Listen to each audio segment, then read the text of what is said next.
Commander Zethkar pressed his scaled fingers against the cool metal surface of the sensor console and watched the data stream across the holographic display. The monitoring station Nexus Prime had been his home for 3 years now, floating in the empty space between two warring empires. Most days brought nothing but the usual patrol ships and supply convoys. But today, something different appeared on his screens. 50 small ships moved through space toward the Kepler 442 system. Zethkar adjusted the sensors and leaned closer to get a better look. The vessels were tiny compared to the massive warships he was used to tracking. Each ship measured no more than 300 meters long, barely larger than a civilian transport. Their energy signatures looked strange too, almost primitive by galactic standards. The Krillian commander's yellow eyes narrowed as he studied the readings. These ships used what appeared to be chemical propulsion systems, something no advanced civilization had relied on for centuries. Their hulls seemed to be made of basic metal alloys, rather than the advanced composite materials that most spacefaring races preferred. Everything about the small fleet screamed of a backward, underdeveloped species that had somehow managed to stumble into one of the most dangerous regions of known space. Zethkar activated his communication array and sent the data to both the Krillian Fleet Command and the Vorthic Federation forces. Both sides needed to know about this new arrival, even if it seemed harmless. The two empires had been fighting over the Kepler 442 system for almost 12 years, and any unknown factor could complicate their ongoing territorial dispute. Admiral Vex Thul received the transmission aboard his flagship, the Destroyer of Worlds, while reviewing battle plans with his senior staff. The massive Vorthic vessel stretched over 2 kilometers from bow to stern and carried enough firepower to crack a planet's crust. When he saw the sensor data from Nexus Prime, his forearms gestured in what his species considered amusement.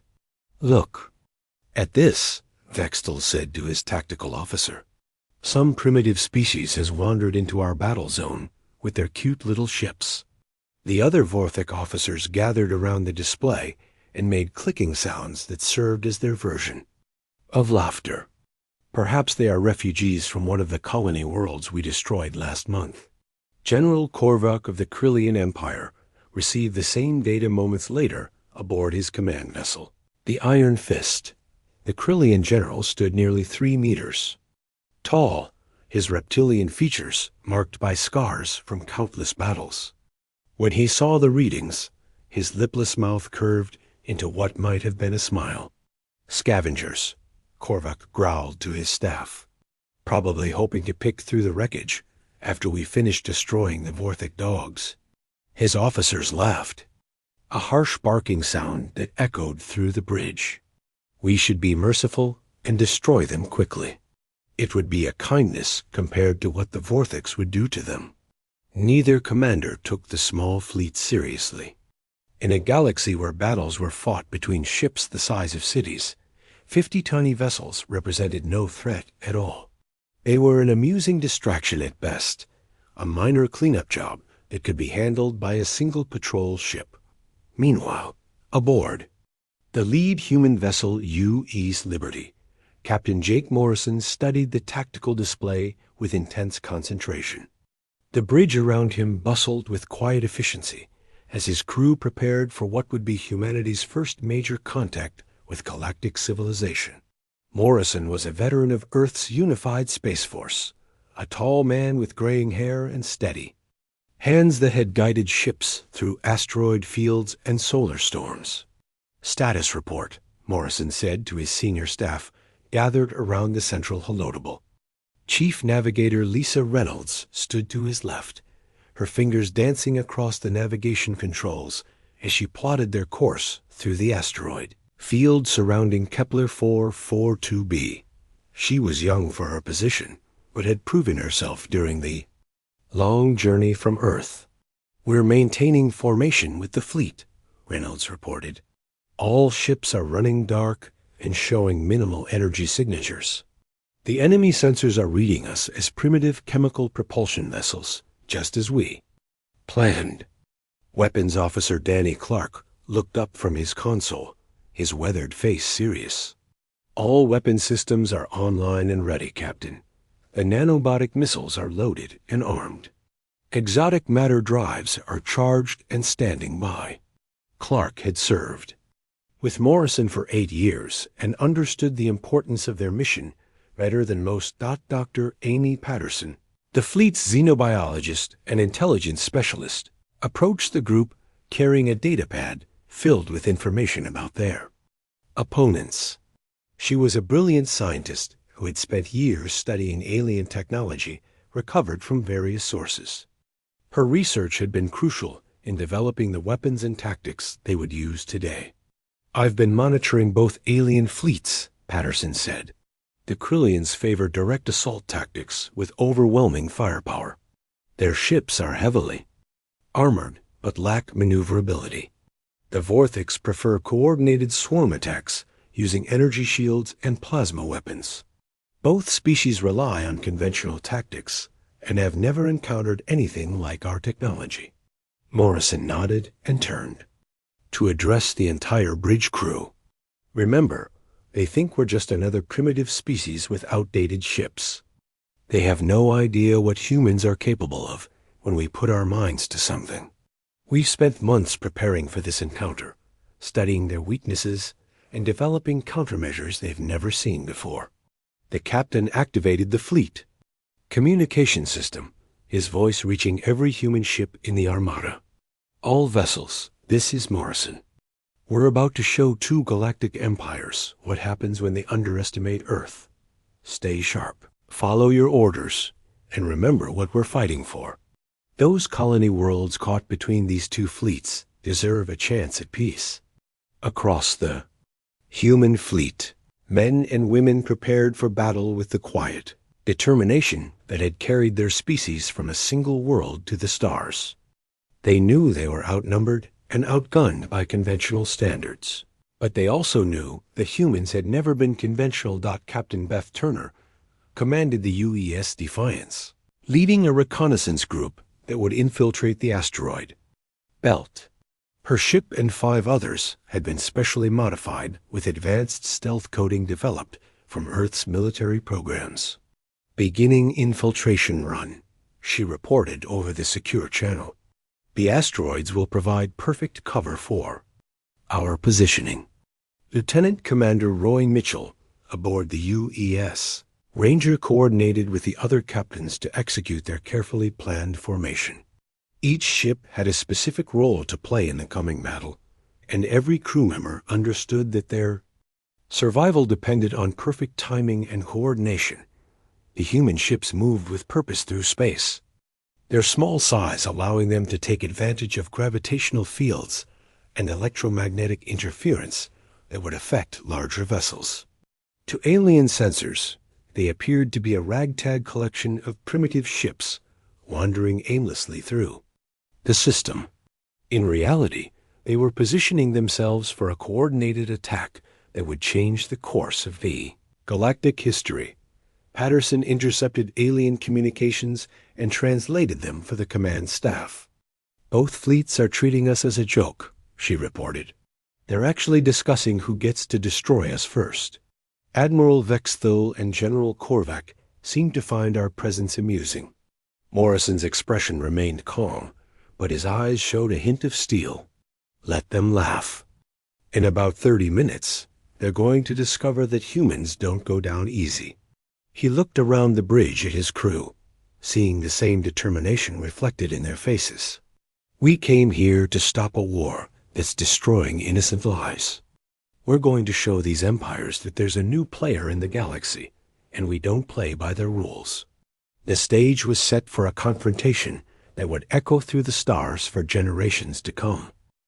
The Krillian and Vorthic fleets took their positions on opposite sides of the Kepler 442 system, like 2 ancient armies preparing for battle. General Korvac's Iron Fist led a formation of 12 massive dreadnoughts, each one bristling with plasma cannons and missile launchers. The Krillian ships were built for one purpose: to deliver devastating firepower that could reduce entire cities to ash in minutes. Admiral Vexthul's Destroyer of Worlds commanded an equally impressive force of Vorthok vessels. Their ships looked different from the angular Krillian designs, with smooth curved hulls that seemed to flow like liquid metal. Energy shields shimmered around each vessel, and their weapons charged with a low humming that could be felt through space itself. Between these two mighty fleets, the 50 human ships looked like insects buzzing around giants. Both alien commanders watched the small vessels with casual interest, the way a person might observe ants crawling across a sidewalk. The humans posed no threat to either side, and both admirals knew it. Captain Beth Turner guided the UEC Defiance deeper into the asteroid belt, her ship's advanced stealth systems making it nearly invisible to alien sensors.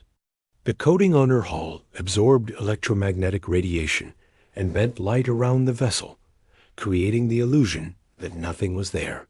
5 other ships followed her lead, each one disappearing among the floating rocks and debris. Position achieved, Turner reported over the secure quantum communication channel. We're in the shadow of asteroid cluster 7. Alien sensors show us as just another piece of space junk. Her crew worked silently at their stations, preparing weapon systems that no alien species had ever encountered. The human ships were small by galactic standards, but they carried technology that represented decades of research and development. Earth scientists had studied every piece of alien technology they could find, from crashed ships to abandoned outposts. They had learned the principles behind energy shields, plasma weapons, and faster-than-light travel, then improved on them with human ingenuity. Admiral Vexthul opened a communication channel to General Korvac, his 4 arms gesturing in the complex patterns that Vorthix used for formal communication. General, I propose we set aside our differences temporarily to deal with these primitive insects. It would be beneath both our fleets to waste time on such inferior beings while we have important matters to settle. Korvac's scarred face appeared on the view screen, his yellow eyes gleaming with amusement. Agreed, Admiral. Let us clear away this debris quickly so we can return to our proper business. Perhaps we should make it sporting, a competition to see who can destroy them faster. Both commanders shared what passed for laughter in their respective species.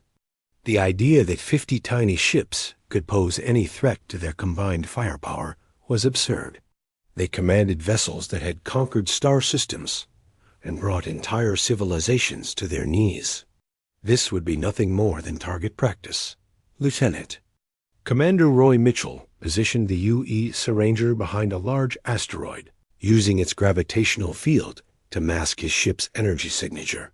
His crew ran final checks on their exotic matter drives, systems that could manipulate space-time itself in ways that alien science considered impossible.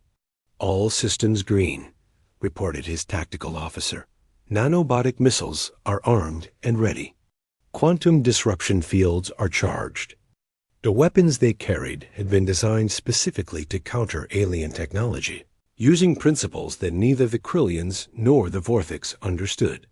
Captain Morrison watched the tactical display aboard the UES Liberty as his fleet moved into position. Each ship appeared to be drifting aimlessly through space, powered by primitive chemical rockets and simple navigation systems. The deception was perfect. Alien sensors detected exactly what they expected to see from a backward species that had stumbled into their war zone, Dr. Amy. Patterson monitored alien communications from her station, translating the various languages and codes used by both fleets.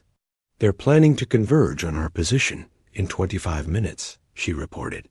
Both sides want to finish us quickly so they can get back to fighting each other.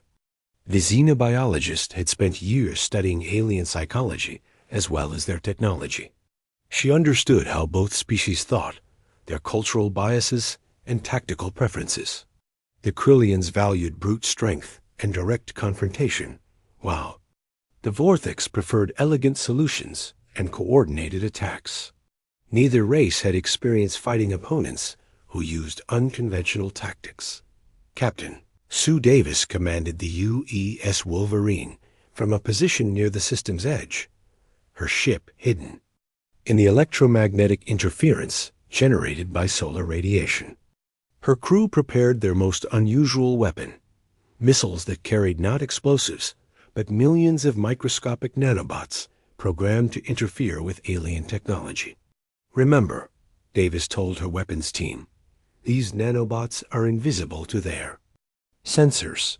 Once they attach to enemy hulls, they'll begin disrupting power systems and weapon arrays. The aliens have never seen anything like this before. The nanobots represented a breakthrough in human technology, combining lessons learned from alien engineering with Earth's advanced miniaturization techniques. Each bot was smaller than a grain of sand, but carried enough processing power to analyze and disrupt alien systems in real time. Commander Pete Williams led 3 human ships in a complex gravitational dance around the largest asteroids in the belt. His vessels used the rock's gravity wells to build up speed and change direction in ways that seemed to violate physics. The alien observers dismissed these maneuvers as the desperate attempts of primitive pilots to avoid detection. In reality, Williams and his crews were demonstrating humanity's mastery of gravitational mechanics. They had learned to use celestial bodies as tools, turning the entire asteroid field into a 3-dimensional highway that only they could navigate efficiently. Both alien fleets began moving toward the human position with overwhelming confidence. The Krillian dreadnoughts advanced in a straight line, their massive guns charging for what they expected to be a quick extermination.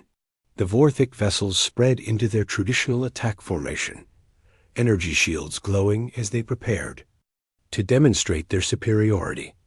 Neither side paid close attention to the exact positions of the human ships.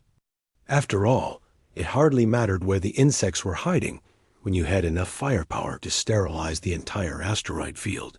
The aliens were so focused on their competition to see who could destroy the humans faster that they failed to notice the subtle patterns in the human formation. Captain Narration activated the fleet-wide communication system one final time before the battle began.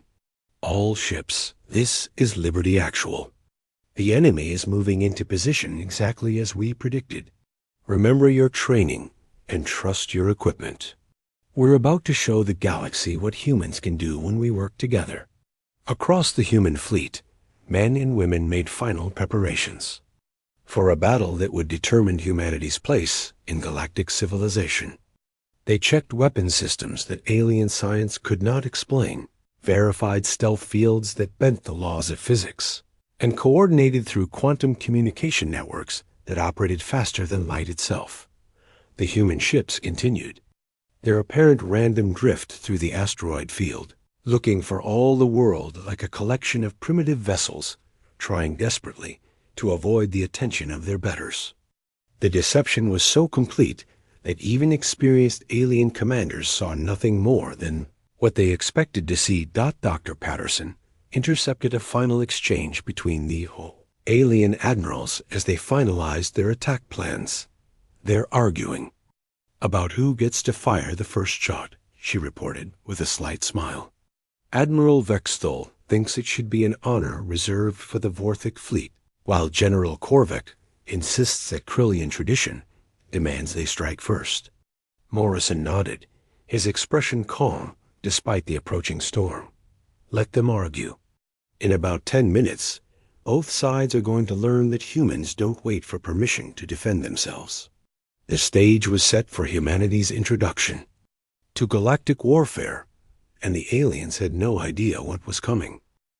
The Krillian and Vorthic fleets approached the human formation with the casual confidence of predators approaching helpless prey. Admiral Vexthal had won the argument about who would make first contact, and his flagship moved ahead of the main Vorthic force. The destroyer of worlds cut through space like a knife, its energy shields casting an eerie blue glow against the backdrop of stars. General Korvac followed close behind with his iron fist, determined not to let the Vorthix claim all the glory in what both sides saw as a simple extermination exercise. The massive Krillian dreadnought's weapon systems hummed with barely contained power, ready to reduce the primitive human ships to their component atoms. Captain Morrison stood on the bridge of the UES Liberty, watching the alien approach on his tactical display. His crew worked with quiet efficiency around him, their faces showing no sign of the fear that both alien commanders expected to see. These were veterans of Earth's Space Force, men and women who had faced down pirates, asteroid storms, and the vast emptiness of space itself. Admiral Vexthil activated his communication array and transmitted on standard galactic frequencies. His voice carried the arrogant tone of a superior being addressing lesser creatures. Unknown vessels, you have entered a restricted military zone. I am Admiral Vexthil of the Vorthic Federation. You will surrender immediately and prepare to be escorted from this system, or you will be destroyed. Morrison exchanged glances with his senior staff before responding. Dr. Amy Patterson had briefed him on Vorthic psychology and cultural expectations. He knew that any sign of weakness would only encourage the aliens to attack more quickly. Admiral Vexthil, Morrison replied in calm, measured tones. This is Captain Jake Morrison of the Earth vessel Liberty. We are here on a peacekeeping mission to prevent further destruction of civilian populations in this system. We cannot comply with your demand to withdraw. The response sent ripples of surprise through both alien fleets. The primitive humans had not only refused to surrender, but had claimed to be on some kind of peacekeeping mission. The idea that such tiny ships could keep peace between two galactic empires struck both commanders as either insane or incredibly naive. General Korvac's harsh laughter echoed across his bridge. Did they just say they're here to keep the peace? These insects think they can stop our fleets? His tactical officers joined in the laughter, their barking voices filling the command center. Admiral Vexthil was less amused and more insulted by what he saw as human presumption. No species had ever dared to interfere in Vorthic military operations, especially not one that clearly lacked the technology to pose any real threat. He decided to give the humans a demonstration of his fleets. Power. Fire a warning shot. Vexthil ordered his weapons officer. Use the main plasma cannon, but target empty space near their lead vessel. Perhaps when they see what our weapons can do, they will come to their senses. The destroyer of worlds' primary weapon system charged with a sound like thunder rolling across the cosmos. Energy gathered in the ship's forward array until it blazed brighter than a star, then erupted in a devastating beam of superheated plasma. The shot could have vaporized a city-sized asteroid or punched through the hull of any known warship. The plasma beam streaked through space toward where the UES Liberty appeared to be floating helplessly among the asteroids. The energy passed through empty space, hitting nothing but vacuum and cosmic dust. Where the human ship had been moments before, there was now only the cold darkness of space. Both alien fleets stared at their sensors in confusion. The human ship had simply vanished, disappearing from their displays as if it had never existed. Emergency sensor sweeps found no trace of debris or energy signatures that would indicate the vessel had been destroyed. Captain Morrison's voice came over the communication channel again, calm and unruffled. Admiral Vexthil, General Korvac. That was an impressive display of firepower. Now let us show you what human technology can accomplish. The UES Liberty flickered back into view on alien sensors, appearing exactly where it had been before the plasma blast. The ship showed no signs of damage, and its energy signature remained steady and strong. What the aliens could not see was the network of holographic projectors and microjump drives that allowed human vessels to appear in one location while actually being somewhere else entirely. Captain Sue Davis aboard the UES Wolverine received Morrison's signal and initiated the first human counterattack. Her ship's missile tubes opened and launched what appeared to be a standard ballistic weapon barrage. 20 primitive-looking missiles streaked toward the nearest Krillian vessel, their simple rocket motors leaving trails of exhaust that any alien could track. The Krillian cruiser's shields activated automatically, energy barriers that could stop anything short of a direct hit from a dreadnought's main guns. The human missiles struck the shields and seemed to explode harmlessly against the defensive barrier.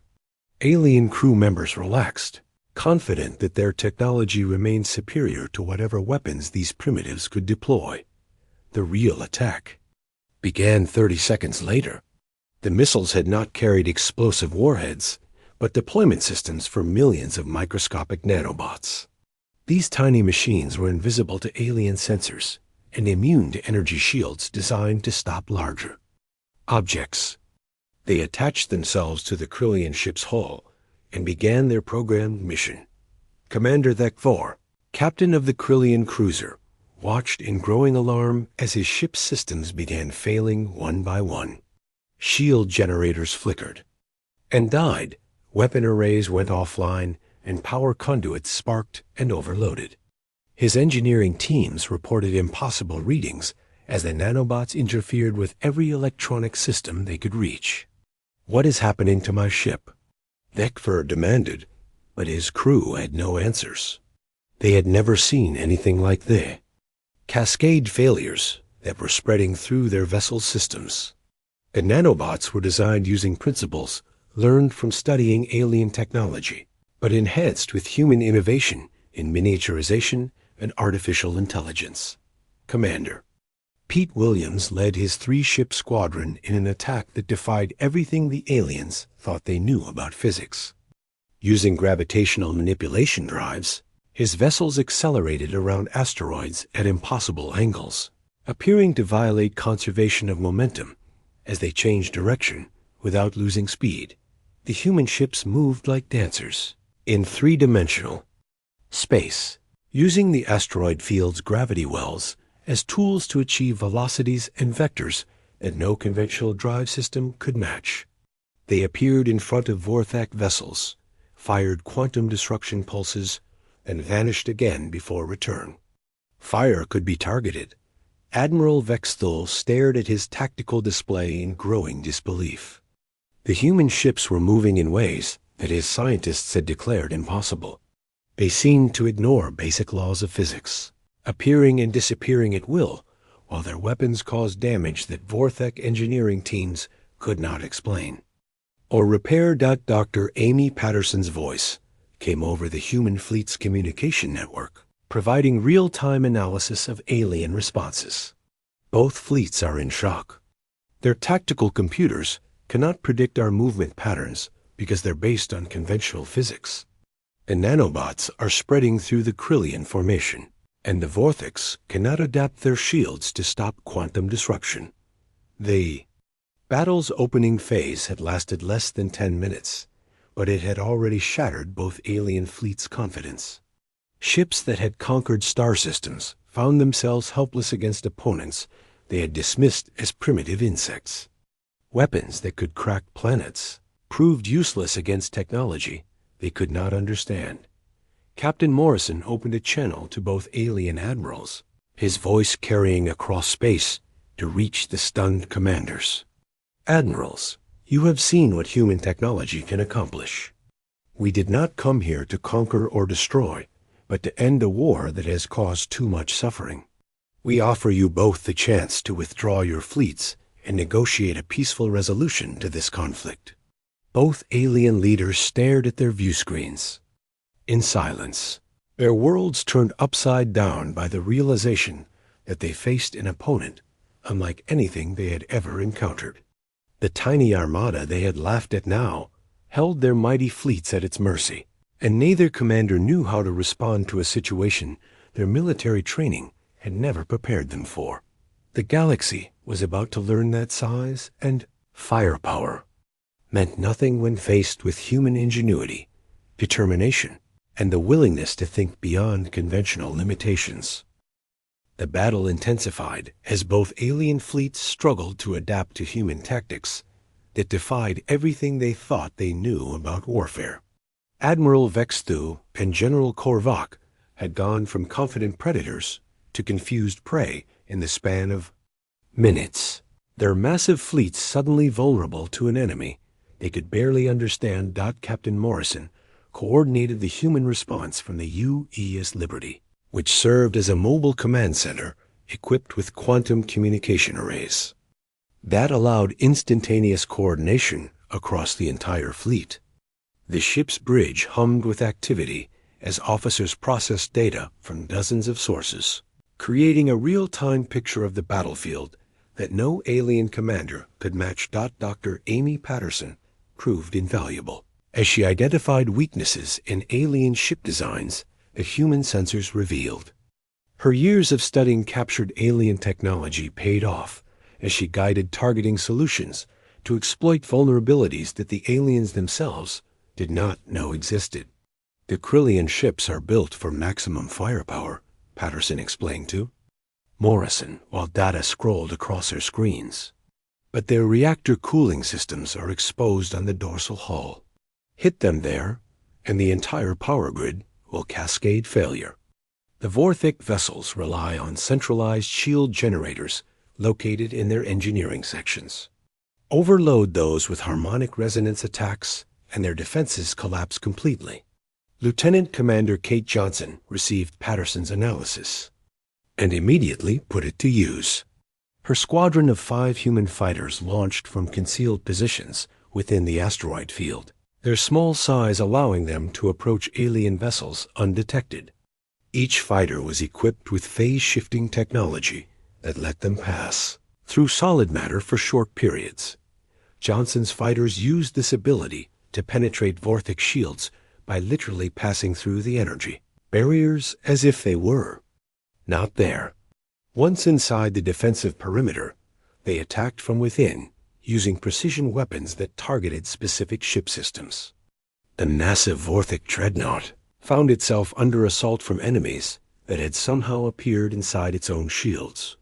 Captain Ray Thompson executed one of the most daring maneuvers in the battle, something the human crews called threading. The Needle.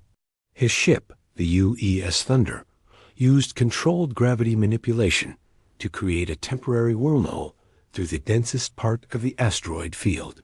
The opening lasted only seconds, but it allowed Thompson to appear directly behind the Krillian formation.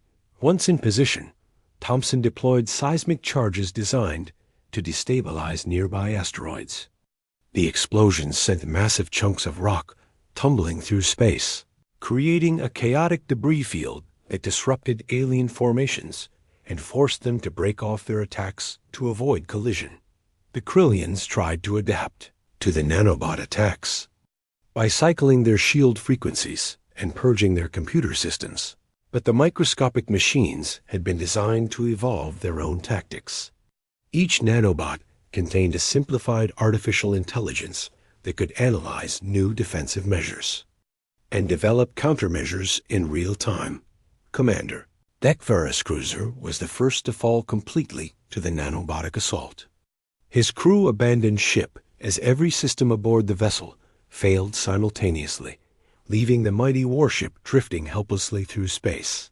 Other Krillian ships suffered similar fates as the invisible attackers spread through their hulls like a technological plague. When the Krillians switched to electromagnetic pulse weapons to destroy the nanobots, the humans deployed quantum disruption devices that phased the tiny machines out of normal spacetime, making them immune to conventional attacks. When the Vorthiks modified their shield harmonics to prevent the fighters from passing through, the humans used mirror matter projectiles that existed in parallel dimensions until they struck their targets. Commander Chris Baker's ship, the UES Thunder, served as a mobile laboratory where human scientists continuously analyzed alien responses and developed new countermeasures. His crew included some of Earth's brightest minds, men and women who could adapt human technology on the fly to meet whatever challenges the enemy presented. "They're trying to jam our quantum communication network," reported Baker's science officer. "Attempting to counter with adaptive frequency modulation." "Negative," Baker replied. "Switch to backup protocol 7. Use entangled particle communication instead.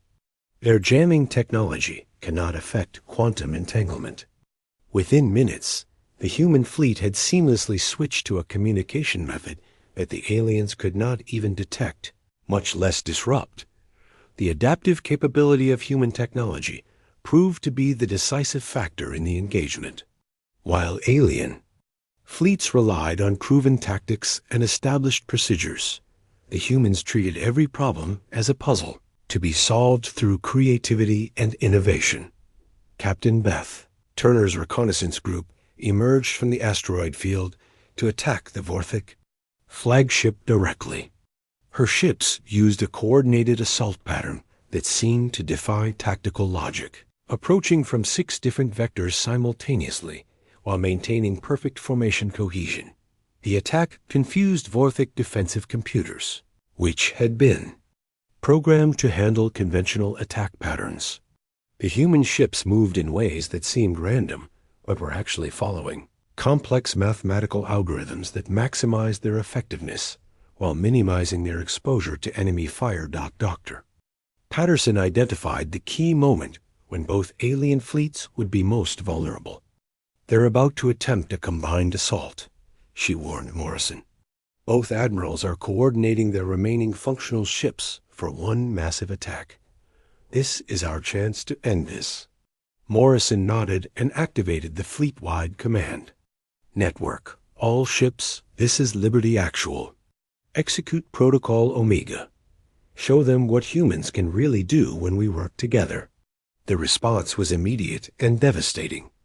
Every human ship in the fleet began moving in perfect synchronization, their actions coordinated by artificial intelligence systems that processed thousands of variables per second. The small vessels that had been dismissed as primitive now revealed their true nature as components of a single, distributed war machine. The human fleet operated as one organism, each ship playing its part in a larger strategy that no individual alien commander could comprehend. When Krillian forces concentrated their fire on one group of human vessels, those ships simply vanished using holographic decoys, while the real vessels attacked from completely different positions.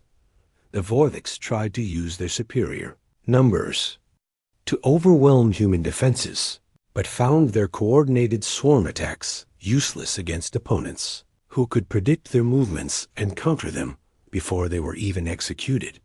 Human tactical computers had analyzed years of alien battle data and could anticipate enemy strategies with frightening accuracy.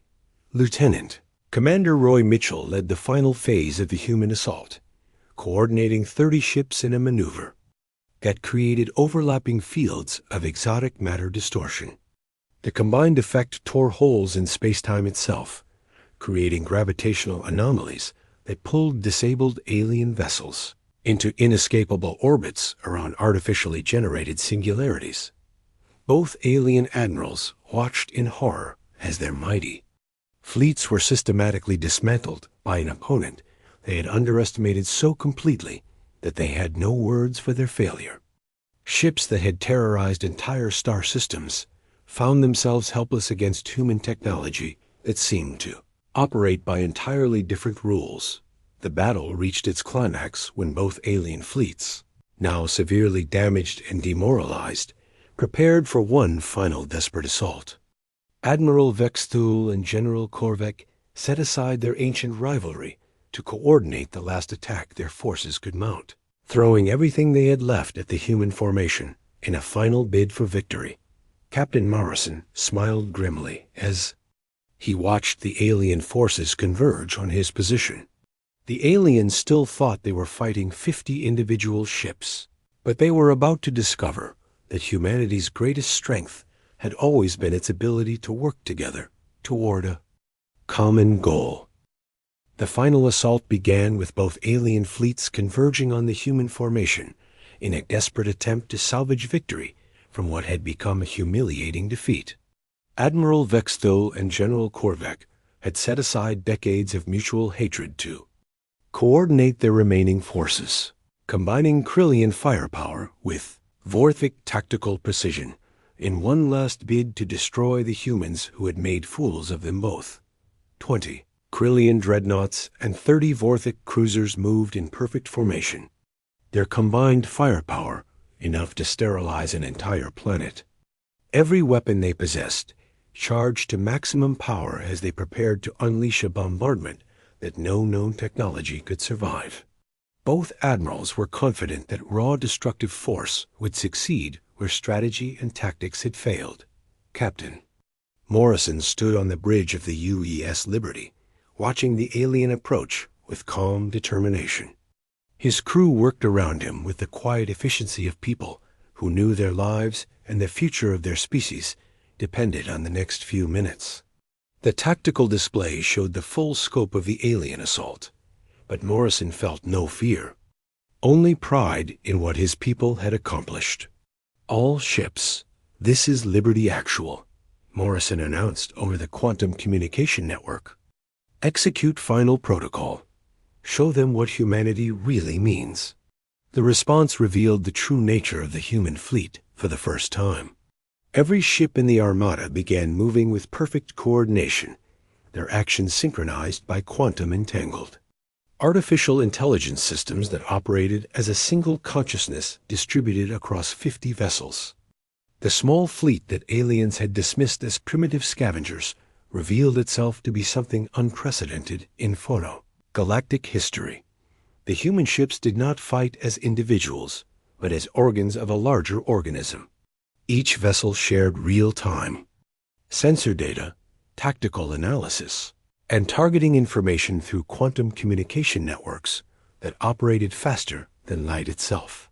When one ship identified a weakness in alien defenses, every other ship knew about it instantly. When one vessel came under attack, the entire fleet responded as one. Dr. Amy Patterson's voice carried across the fleet communication network, providing the final piece of intelligence they needed. Both fleets are committed to this attack. They've brought every functional ship into range. This is our chance to end this war permanently. The alien bombardment began with a display of firepower that lit up the asteroid field like a newborn star. Plasma beams, particle cannons, and quantum torpedoes converged on the human formation from every direction. A combined assault should have vaporized anything in its path. But the humans had one more surprise waiting. Instead of trying to absorb or deflect the alien attack, the human fleet used it as a weapon against their enemies.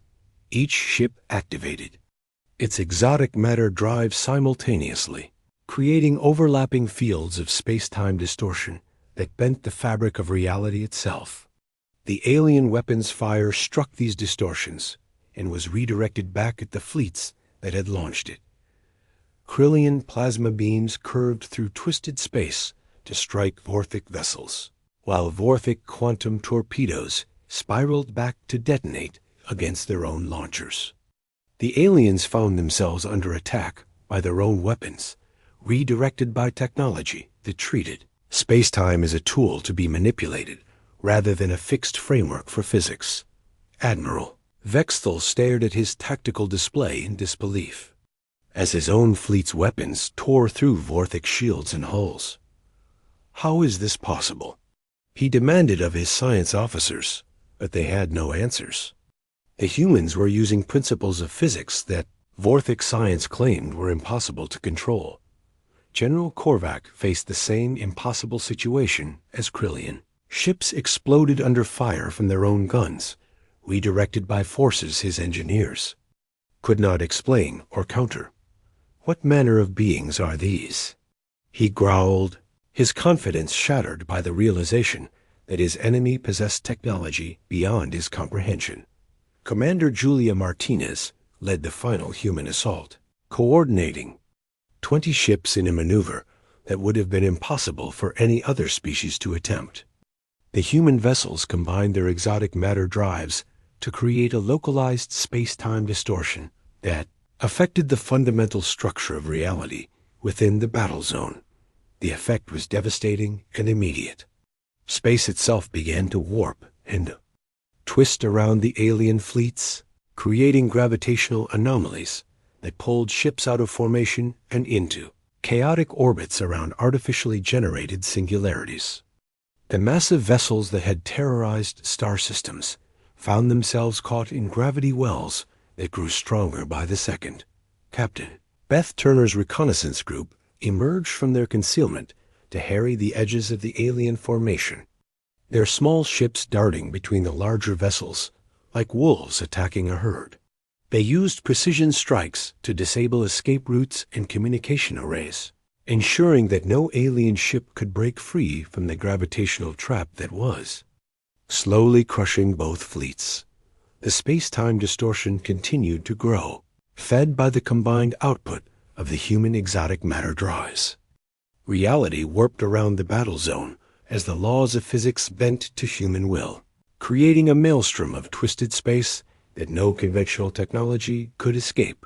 Admiral Vex Thule was the first to recognize the inevitable outcome. His flagships sensors showed gravitational forces building beyond the structural limits of his vessel's hull. Pride and duty warred with survival instinct as he realized that continuing the fight would mean the complete destruction of his fleet. "I surrender," Vexthal transmitted on all frequencies, his voice carrying the bitter taste of defeat. "The Vorthic Federation yields to the human fleet. We request mercy for our surviving crews." General Korvek followed moments later, his own ships beginning to buckle under gravitational stress that increased with every passing second. The Krillian Empire also surrenders. "We did not understand what we faced. We yield to superior force." Captain Morrison accepted both surrenders with the grace of a victor who took no pleasure in causing unnecessary suffering. "All ships, cease. Fire. Release the gravitational distortion and allow the alien fleets to withdraw to safe distance." The human vessels responded instantly, their exotic matter drives powering down to release the artificial singularities that had trapped both fleets. Space-time snapped back to its normal configuration, freeing the alien ships from the gravity wells that had held them captive. Morrison opened a communication channel to both alien admirals, his voice carrying across the void to reach the defeated. "Commanders, admirals, we did not come here to conquer or humiliate your fleets. We came to end a war that was destroying innocent lives and threatening the stability of this entire region." Dr. Patterson stepped forward to address the alien commanders. Directly, her expertise in xenobiology and psychology allowing her to speak to them in terms they could understand. The human species unified our homeworld through cooperation rather than conquest. We developed our technology through scientific collaboration rather than military necessity. We expanded into space not to dominate other species, but to prevent the kind of devastating conflicts that once plagued our own history. The revelation that humans were not another warlike species seeking galactic dominance came as a shock to both alien leaders. They had assumed that such advanced military technology could only come from a civilization devoted to warfare and conquest. But the truth was exactly the opposite. Morrison continued the explanation, his words carrying the weight of humanity's hopes for the future. "We have been monitoring your conflict for months, studying both your civilizations and technologies. We came here not as conquerors, but as peacekeepers, determined to end a war that has already destroyed 3 colony worlds and threatens to spread throughout this sector." Captain Morrison's final transmission went out to both fleets and to monitoring stations throughout the region, ensuring that word of humanity's intervention would spread across the galaxy. "Let it be known that Earth's children have taken their place among the stars. We offer friendship to those who seek peace, protection to those who cannot protect themselves, and a demonstration of consequences to those who would prey upon them. Innocent. The aftermath of the battle saw both alien fleets withdrawing from the Kepler 442 system under human escort, their commanders forced to confront the reality that a new power had emerged in the galaxy. The tiny armada that they had dismissed as primitive scavengers had not only defeated two of the region's major military forces, but had done so while demonstrating principles of warfare that neither species had imagined possible. As the human fleet prepared to depart the system, Captain Morrison made one final log entry that would become part of Earth's historical record. First contact with galactic civilization has concluded successfully. Humanity has established itself not through conquest, but through the demonstration of capabilities that demand respect. The galaxy now knows that when humans are underestimated, the results can be both surprising and decisive. The age of human expansion into galactic civilization had begun, built on a foundation of respect earned through ingenuity, determination, and the uniquely human ability to achieve the impossible when survival depended on it. The stars would never be the same.